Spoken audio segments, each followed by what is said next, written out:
placing the ceiling from left to right of the van instead of from front to rear.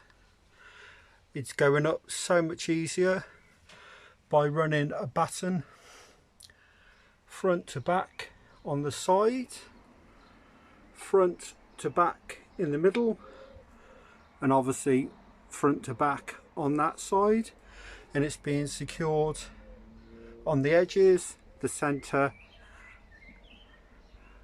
So please like and subscribe. If you think this is not correct, please drop it down in the comments down below. Thank you very much for watching.